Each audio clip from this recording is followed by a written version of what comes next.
Thanks for coming along to this session this afternoon.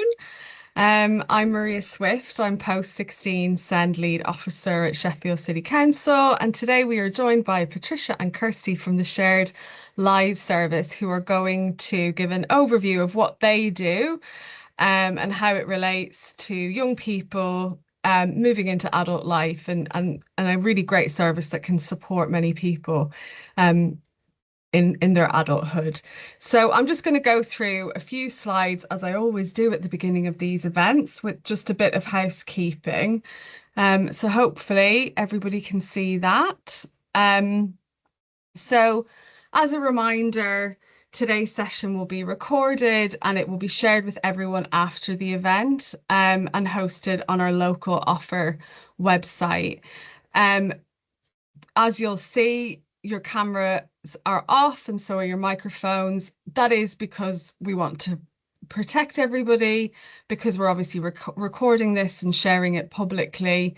But please use the chat to say hello. Patricia and Kirsty have asked if you would be happy to share, who you are or why you're here.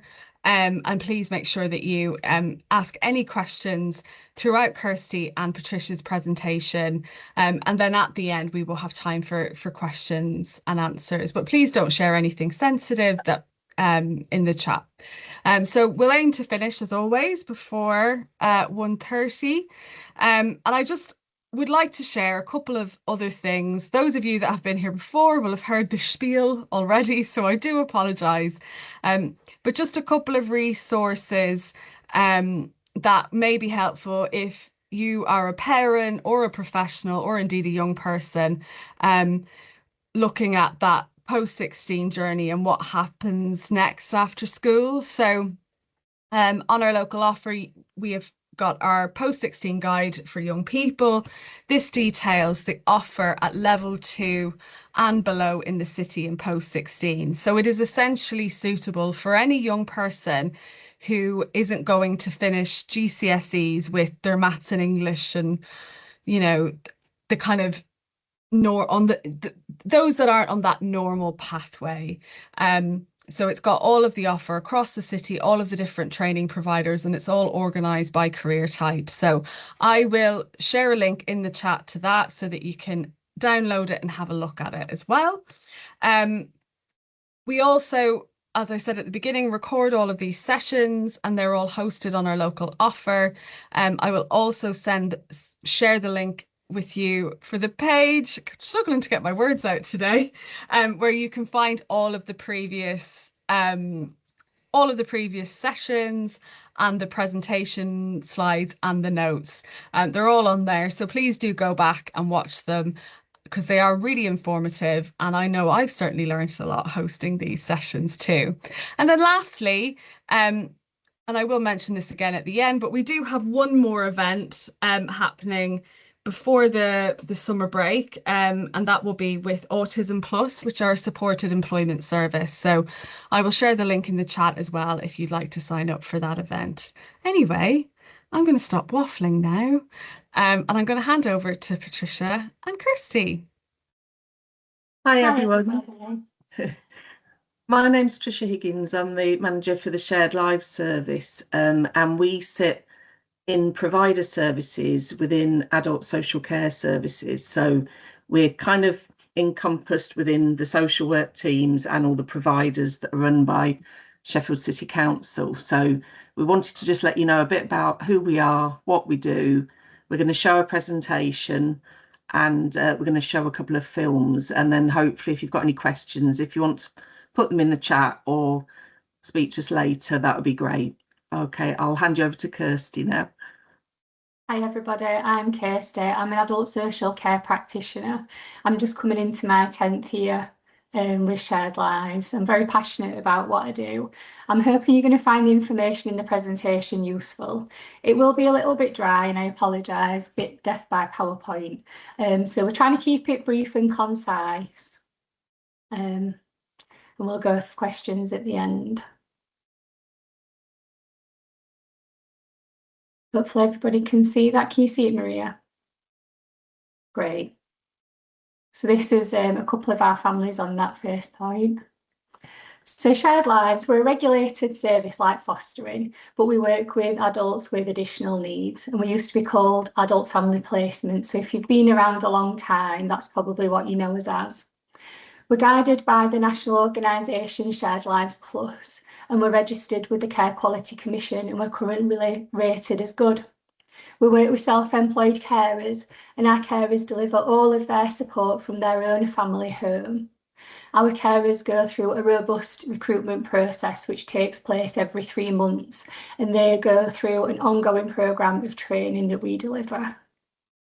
Shared Lives can support individuals who meet the eligibility criteria for adult social care, and this includes individuals who have mental health support needs, as well as a physical impairment or disability, or a learning disability, or are neurodivergent. We also support other adults that have dementia and that are older.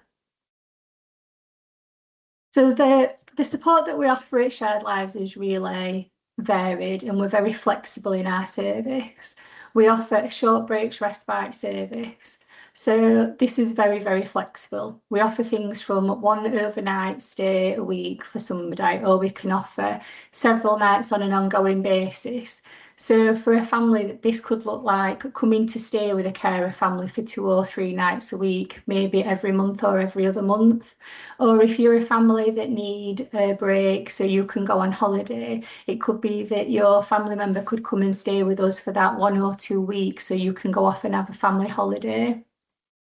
Some of the packages that we have might only be for 7, 8 or 9 days per year, but typically we tend to take a package for about 42 nights for the year. But we do have even bigger packages where somebody might come and have 100 or 110 nights of respite. It's a really, really flexible service, completely dependent on the need of the family, and that's something that you talk to your social worker about.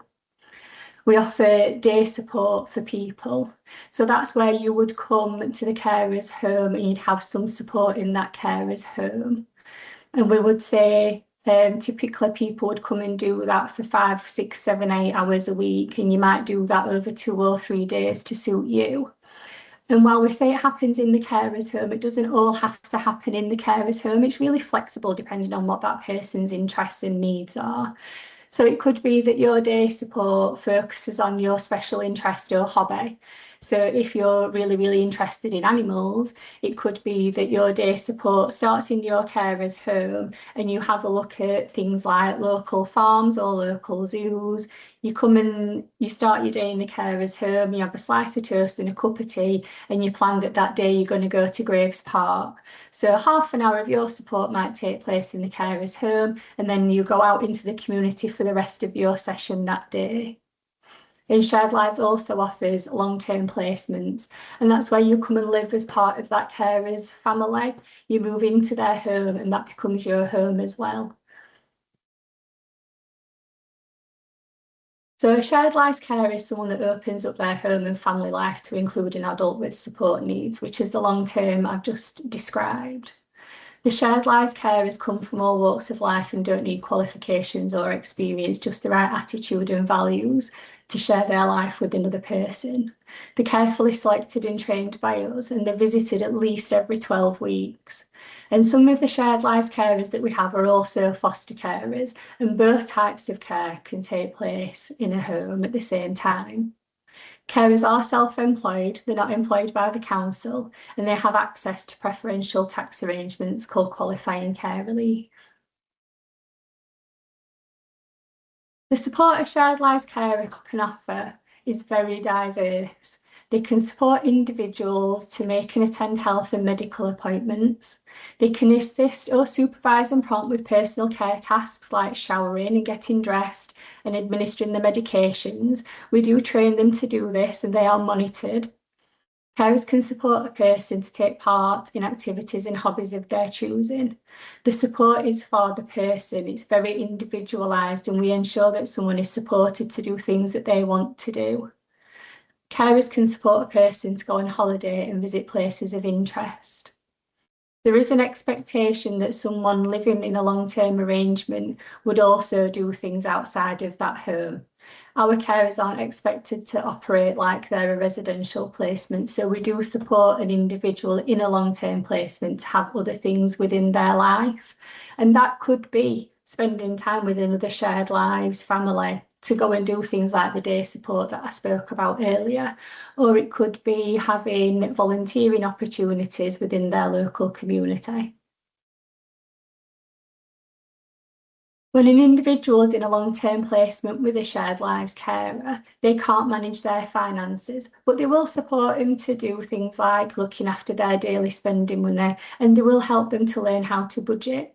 But if an individual's not got capacity to do that, we would support them to look for an independent appointee. Carers are supported to learn how to fill in communication sheets and financial transaction sheets and more sheets for medication. And they'll also be expected to contribute to all things like reviews for the individual that they support. And if a carer provides a long-term placement for someone, they do receive 6 weeks of paid respite leave a year. And what we do for the individual that's supported by a carer in a long-term placement is we'll try and match them to a shared lives family to provide that ongoing respite. Now, the matching in a shared lives placement is extremely important. Every time we recruit a shared lives family, what we do is we build a unique profile about them.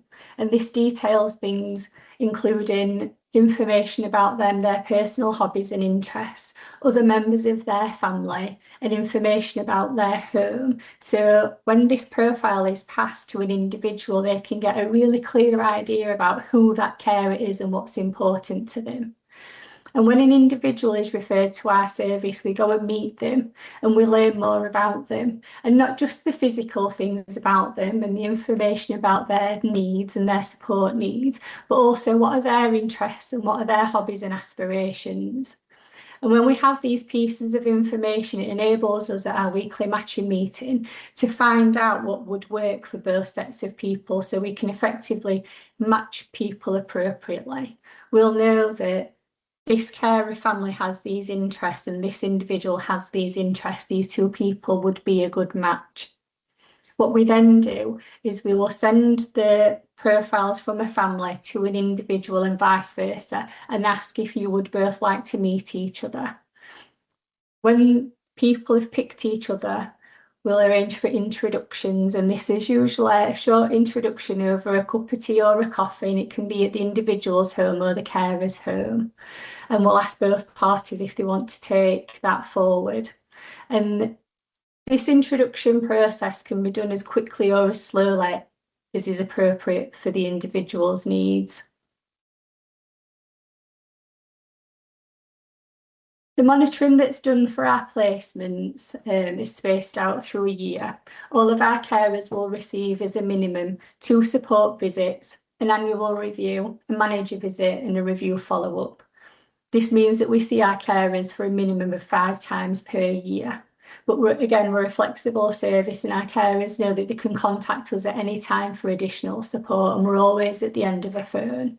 Feedback from our carers is overwhelmingly positive, especially carers that have come from the fostering service. They constantly tell us how well they feel supported by us. There is an expectation that our carers will come to all the carer meetings that we call through the year, which is where we pass on new information and updates about our service to them. The carers are self-employed, and we will coordinate all the packages of care for the people that they support. Compared to traditional residential services and supported living services, we're a much cheaper provider. But this doesn't mean that we provide a lesser service. In fact, that we think we provide a much more focused, person-centred service than a lot of the alternatives. For the professionals in the room that would be looking at building packages for people, this is our current rates. So a respite short break per night is currently £97.84, and you'll notice underneath these costings there's a plus £63 board and lodgings for the weekly amounts and plus £9 board and lodgings. What this is a contribution from the individual to the carer direct, and this covers things like electricity and food. We call it the board and lodgings payment. So the bigger amount is what the council would pay directly to the carer, and the +63 or +9 is what the individual would pay direct to the carer. Referrals to our service come directly from a social worker or a social care practitioner. So if you're supporting someone and you think that family would really benefit from the person being supported by Shared Lives, or I support someone who could really benefit from a few hours of day support in a family-based service, you would need to speak to a social worker or social care practitioner for that referral to come to us. Now, if someone doesn't have a social worker or social care practitioner, you would need to go through the first contact team, and that's the phone number and email address there. This is our team structure. We're currently a very small team and hoping to grow imminently. Shared Lives at sheffield.gov.uk is our shared inbox, and this is checked regularly throughout the day, and we will always get back to you within 24 hours if you use that email address. And there is someone on the end of that telephone line Monday to Friday between 9 and 4:45. So what I'm hoping to do now is share with you one of our videos, if I can get the technology.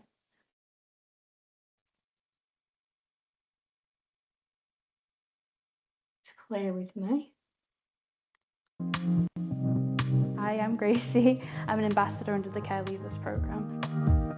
My name's Katie, what's your name? Hello, my name's Victoria. I am a Shared Lives young person. I was brought up in foster care from the age of 12.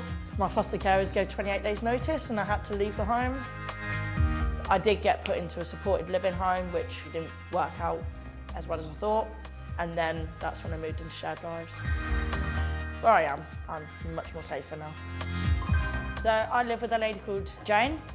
I moved in with her when I was 18 and I've been there ever since. We were so well matched. I can't help but love Vic, she's fantastic. We have such a laugh together. Shared Lives is more fun than being in foster care because there's more freedom. It's so different from what I'm used to because it actually enabled me with a lot of freedom to be independent, and I just didn't think that would ever be a thing for like carers to do, and it just made me feel like I could be my own individual person, which I'd never had that before, and it really like just opened up a lot in my life. Having Shared Lives really improved my social circle with other carers as well, and it's really helped me grow like my sense of style that like no one shames me for or makes me feel different for, or like being able to just live life as an adult, which I never thought I would have that kind of freedom for, and it's just really made me grow as an adult and as a person. I think my independence has grown really well and I've become a different person since being in Shared Lives, and my confidence has grown really well. As an adult, she got to make her choices, and I think she still does. I don't think she's ever had that before. So my main job, I'm a stage technician at the Royal and Dangate in Northampton. I'm a Oliver McGowan co-trainer for people with learning disabilities for 2 companies. I'm Oliver McGowan trained for autism, where I go and train doctors and nurses. I've got my own bowling group where young people can come and meet once a month at the end to have a game of bowling. I just feel like it'd be good for certain young people who have like left care and then they're going into like a really dark path, because that does happen with some people. It's not just like caring for people with disabilities, it's so much broader than that, it's wider. It's not just about leaving care either, it's leaving other situations where you just need that love, even if it's like a temporary amount of care, even if it's just needing a friend or like a parental figure. Managing money, learning how to look after yourself a bit better, learning how to manage your own place. It will give you like all the support that you might need if you're struggling in life and everything like that. I think the main thing for me personally would be the relationships. It's something that I've really lacked within life, is like having someone there for me, and I just thought that I couldn't really have that because I've never felt kind of deserving of that in a way. So having Shared Lives, I was able to meet carers and have other people under the Shared Lives scheme that could also like relate to my experiences And that's really what has helped me the most, is knowing that I've got people that I can rely on and people that I trust, just like Maria. That they'll always be there, and I feel like that's the most important thing for me, and that's what's really changed my life with Shared Lives. It's amazing because everyone classes you like family. It's family orientated. They believe in that institution of staying together. I don't really class Jane as my carer anymore, I class her as family.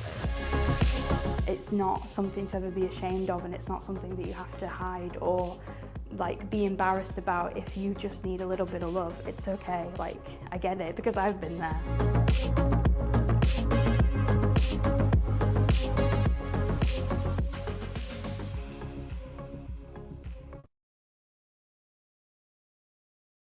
Yeah. Oh, thank you so much. That was so good. And like, yeah, it just really brought to life, Kirsty and Patricia, everything that you'd shared in your presentation. So yeah, lots of warm, fuzzy feelings, which we like to see.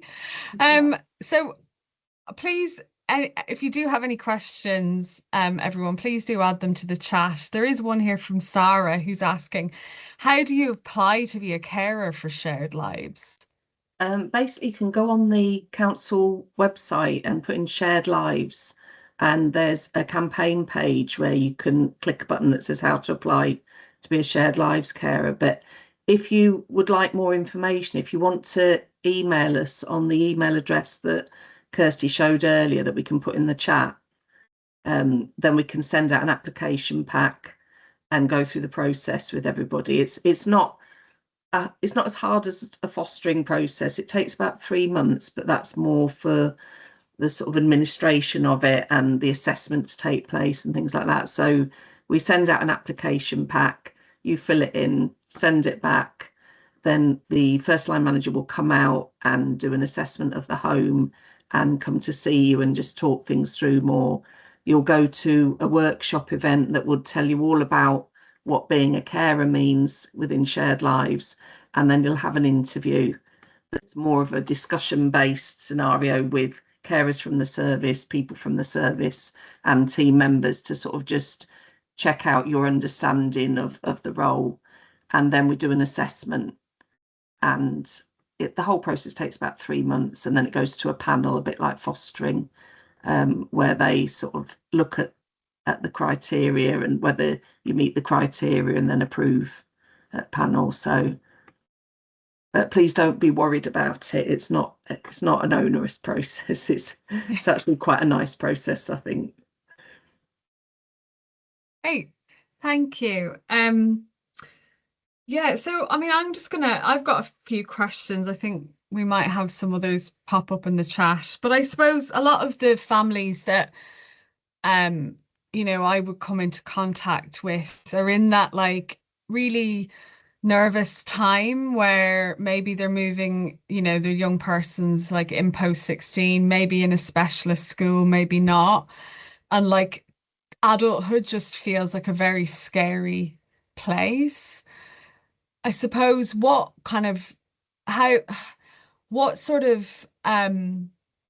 you say to a family in that situation? What I suppose, what would you say? What would be your your advice, really?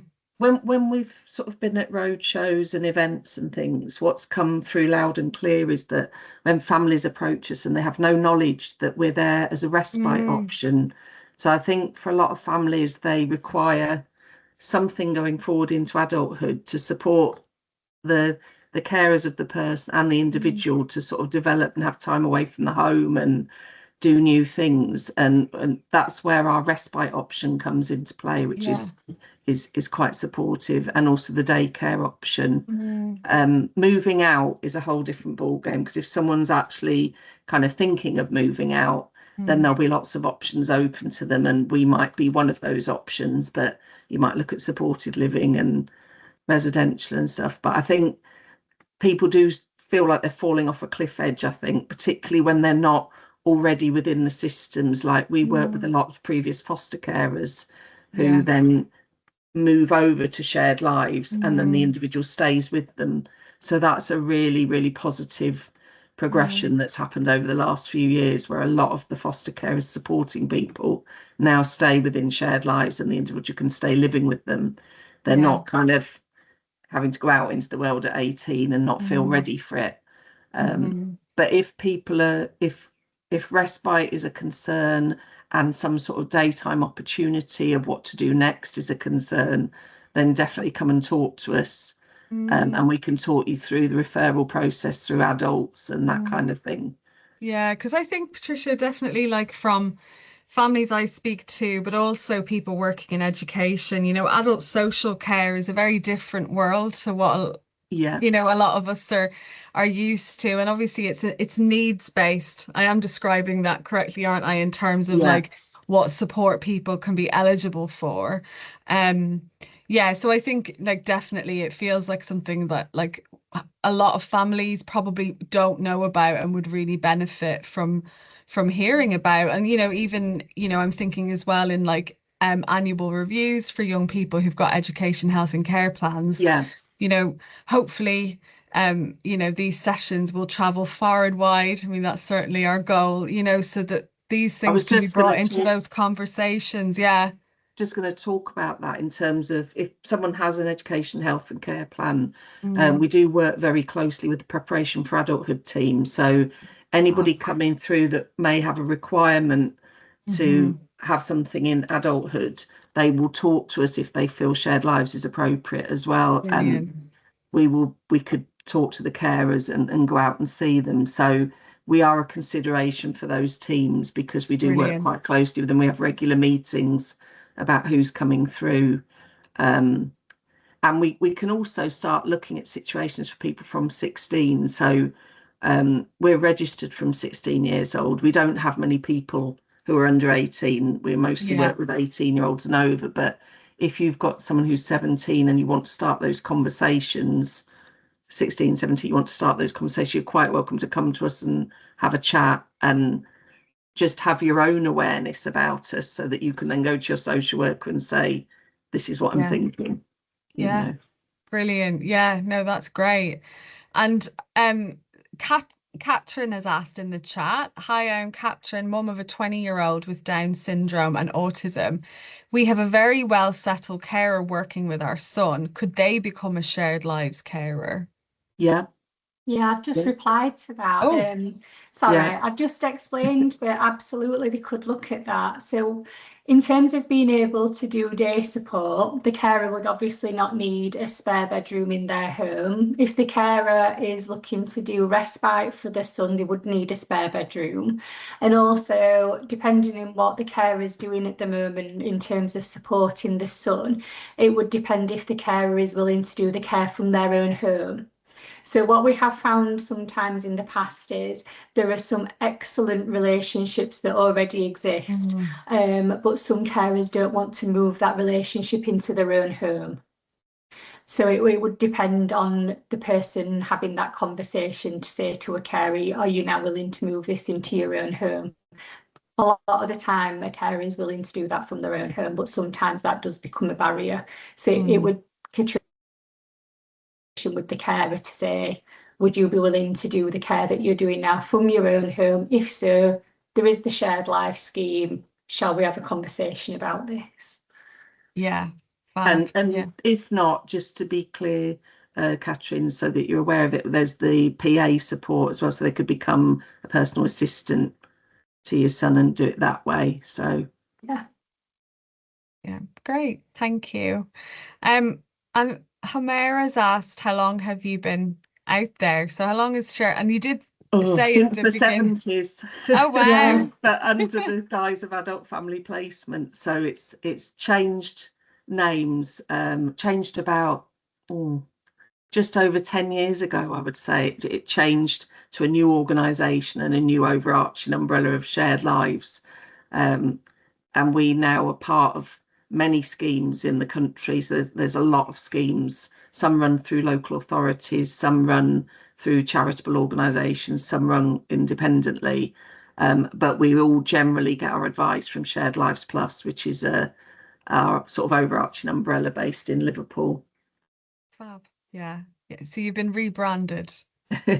Yeah. But there's quite a network. I mean, we work very closely with the other South Yorkshire Shared Life schemes. So we personally span sort of Rotherham, Barnsley, Worksop, Pontefract, and we have people coming from other authorities that come to stay with carers in Sheffield. So, but we're all interlinked. So if we can't do something, but Rotherham can, we'll ask Rotherham to support, that kind of thing.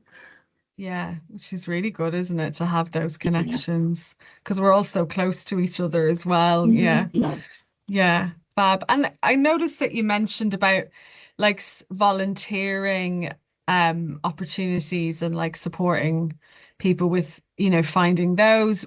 Does the same go for like employment, supporting them to find employment and work opportunities? Basically all our day carers, dependent on the needs of the individual. If someone came to us and said, what my aim is to do this volunteering, we can then support someone to access that through their day support. We've also got within the council, we've got the enablement team, and they will come out and do a period of, I think it's about 6 weeks with individuals and look at volunteering employment opportunities as well. So because we are part of Sheffield City Council, we can sort of link you with other teams that might be appropriate as well to support with things like that. Yeah, fab. I know they're on my list to get here to do a session. But yeah, no, and they do travel training and all sorts in that team. So it's really good. And I think, one of the things I think for families moving beyond education is to understand that like the learning doesn't stop and the development doesn't stop just because it's not called education anymore. Obviously adult social care is very much focused on that kind of personal development. And that's the very hard thing for parents, because you become 18 but you don't sort of change personalities overnight, but you might need that guidance that sort of supports you. We've got a lot of young people in the service now that have really developed just by giving guidance around how to do your ironing, how to do your washing, basic cleaning tasks, that sort of thing, and just being given that support and input helps them develop more independence. They've got friendships, they're going out, they're doing things, they go on holiday, that kind of thing. So it's nice seeing that development, and kind of being part of it. We've got one individual, he's particularly brilliant at advocating for shared lives, and he's in a new film that we've just recently done that's not quite ready yet, but we will use that. And he's really developed his confidence and independence through the scheme just by being supported in a different way and being supported as an adult, which and that's it. Like it's recognize, it's, I suppose, understanding that all of that stuff doesn't end just because the young person's moved on from school. So no, that sounds really good that you've got a powerful advocate. They're always they're the best ones to sell what you're doing. Do you want me to pop the video on of you in? Have we got 2 more minutes? I could pop it on. Absolutely. Yeah. Let me just put some sound on. I'm impressed. We're just working on a new video at the moment with. Do you have a home to share and time to care? Be a shared lives carer and give someone somewhere to call home. My name is Ewan McLean. I left my mum's house at 17 due to it not working out. Then I went into emergency child services for 6 weeks. And then I moved to Shared Lives, which is where I am now. In August 2021, I moved into Russell and Sharon's home. And the idea is to have people to come live with you as the member of the family. So in Ewan's case, it's like having a son. This is now a full-time placement. I'm extremely happy here. We do lots of activities, such as we have family meals, we play pool. As for Ewan living here, it's just like a member of the family. We go on holidays, we go out together, family meals. I go to a Shared Lives day service about 4 days a week. We go to the gym, we do all sorts there as well. It keeps me young, a fresh outlook. I don't understand his music. He don't understand my music. And at back home, I've learned to wash and do my own ironing. I'd say for me, and a lot of people I know who do it, it's a brilliant way of life. Me and Russell are now going to Benidorm in late May of this year. It's just a nice way of living. Curtis has lived with us for quite a while now. He's come over from fostering. Shared lives, it's like fostering for adults to live part of a normal family life. It's just a perfect transition for somebody such as Curtis to come and live in a normal family, doing normal family things. We do lots of activities, holidays abroad to Orlando, Florida. He's part of our family. He's been with us for such a long time, since we're 8 years old. Sandra, she's very nice, like a part of the family, and I have for a long time now, and she's proper. We go out and about. She's a part of the family, like always, whatever we do. And everybody is so kind. He wants to go holiday, and she's very excited. Yes, I can. I can go. I say, I take everybody. We all go as a family, and Sandra, I can leave her behind. Wherever they go, I always feel comfy wherever they go. She's a part of family. She's very, very nice. I'm very lucky to having her. I feel that I'm a part of the family. Well, I support a lady called Tony, and we do lots of lovely things together. I'm there to encourage Tony to get out, to have a little bit more independence. Tracy's family has welcomed me all the time and supported me right from the word go. I get to spend time with someone who is really lovely and a joy to be with. So yeah, me and Tony are real good friends. I feel I'm in the family. Tony's just a part of our lives. I love spending time with Tracy. So it's not really work, it's a friendship. Shared Lives supports independent living for adults across Sheffield. If you are over 18 years old and living in Sheffield, apply today and change someone's life for the better. Contact Shared Lives Sheffield. Oh, that's so lovely. I mean, Kirsty, side note, I'm very impressed with your ability to just share the video without scrambling around to try and make the sound work like I always do.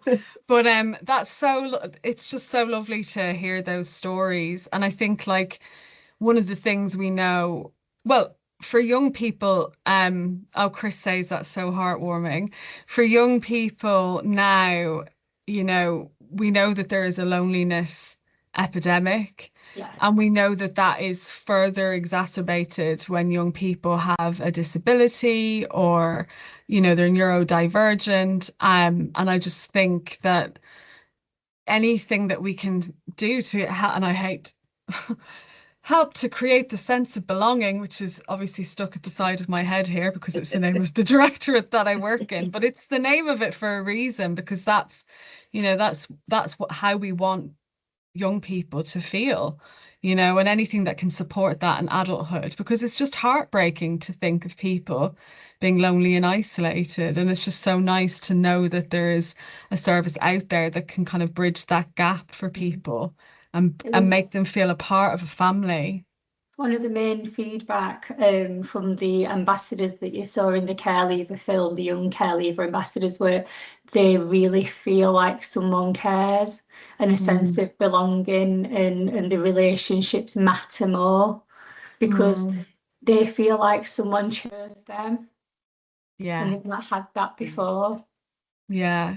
And I think I'm assuming why you're called Shared Lives is because it's about a mutually beneficial experience, isn't it? Because they enrich the lives of the people that they stay with in the same way they enrich all of our lives when we get to work with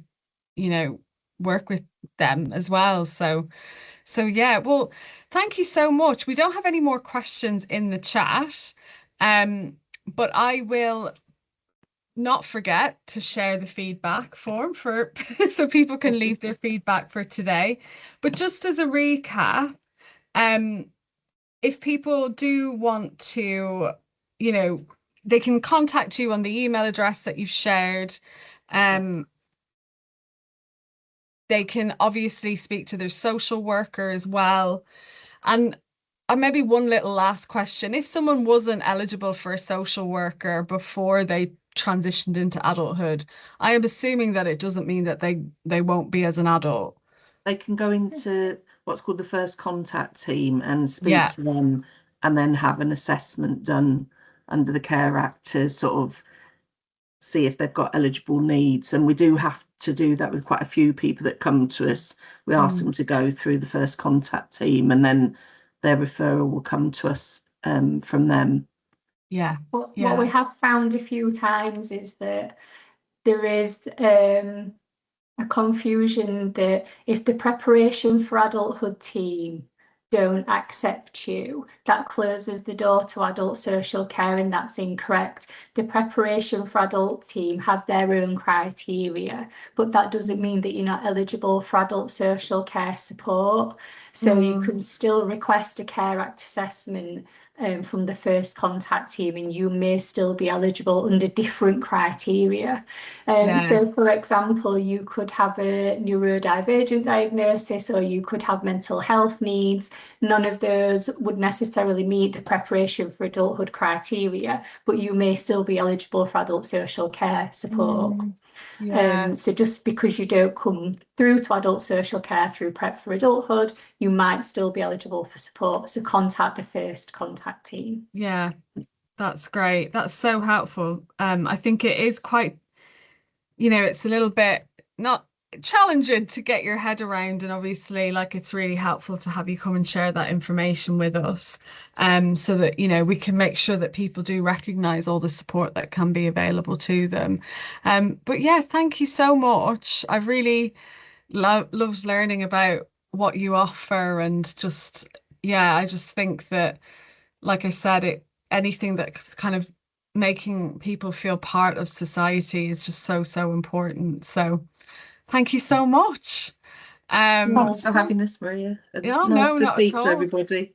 And we will get it edited, so the bits at the beginning and the end are chopped off, and then we'll host it on the local offer, and we'll share it with everybody that's attended today. But also we had quite a few more that signed up online, so we'll just make sure that everybody gets a link so that they can watch the recording back, look at the slides, and we'll put some session notes together as well for people. And for everyone who attended, thank you very much. Can you please fill out the feedback form? As I say every week, it means that we can do more of these sessions when we know that they're having a positive impact. And thanks everybody again. Thank you. Thank you. See you later. Bye. Bye.